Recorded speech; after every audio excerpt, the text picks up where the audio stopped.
Well, I was just an economics teacher. I came back from the United States where I was teaching and started teaching in the local university in Bangladesh. And the country was going through a famine. People were dying of hunger. So I felt terrible that I teach such elegant theories of economics in the classroom and people are dying outside. And I thought these things that I teach has no meaning. So I thought maybe I should go out, be with the people and see if I can be of some use to them rather than talk about some empty things in the classroom. So this is what I was doing. I was just out of my frustrations, out of my sense of uselessness. I wanted to go out and be useful to someone, at least for one person. So when I was doing that, I was feeling a little happy every day. I go out, talk to people. And then I see the loan sharking in the village. People taking tiny little money from a loan shark. And the loan shark taking full control of the life of that person. Exploitation at an extreme. So I got very worried how such things can happen like that. So I made a list of people who are borrowing from the loan sharks to see how much money is involved. And there are 42 people on my list, and the total money they borrowed was $27. And I said, my God, for such a small amount of money, people have to suffer so much. So what I did, I said, I can solve the problem. Why don't I give this $27? Then they don't have to go to the loan sharks. And I gave this $27 and tell them to return the money to the loan sharks, and they will be free.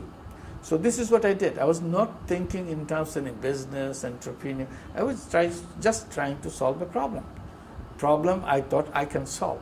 This is so small, it was possible. So I did that. And that led to the next one and the next one. Then people were so happy, I wanted to continue. Then I thought I should link the bank with the people so that they can go to the bank. They don't have to go to loan sharks. Bank said no, bank cannot lend money to the poor people. So I started talking to them, arguing with them. And finally, since I see I cannot open their door, I said, why don't you take me as a guarantor? I'll sign all your papers and I take the risk and you give the money. So here I was not thinking as a businessman, simply again trying to solve the problem. But gradually it happened, they take it, but now I wanted to expand it. So I needed a bank because this bank is reluctant. So that was a big trouble. This is a business deal now to create a bank. So it took 2 years to convince the government that I can handle this. So we got the license for the bank and started that. If you tell me what are the difficulties about mindset. People don't want to change the way they think because they think everything else is not workable. And I was thinking completely differently. So I had a clash every time. When I tell the bank to do this, oh, it's impossible. Bank cannot do that. I said, of course bank can do that. So there's a clash. Then I go to the poor people, would you take money to start something on your own? So no, we don't need the money. Because she said, I never handled money in my life. Why should I take money? So it's not only the bank, even the poor women said, no, I don't want it. See? So you have to build confidence in the person. So you go step by step, overcome each one of them. And we faced a lot of other problems, religious problems. Our religious leaders thought this is against Islam, giving money to women. So I had to argue with them. I said, look, the Prophet Muhammad, the Prophet of Islam, he married a businesswoman.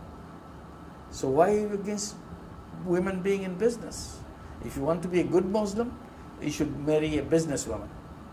You should follow the footsteps of the Prophet. So again, you try to convince people and overcome the problem that you face. There are problems with the politicians.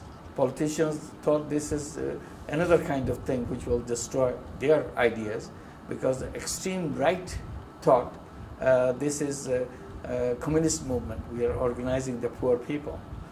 Extreme left thought this is a capitalist thing, trying to destroy the future of socialism. So everybody is kind of making their own interpretation because it never existed before. Now there's a new one which came and they are interpreting from their own angle. So here I am trying to do things in the middle of all this, religious opposition, political opposition, traditional opposition, all kinds of things. But I never gave up. So this is how it worked out.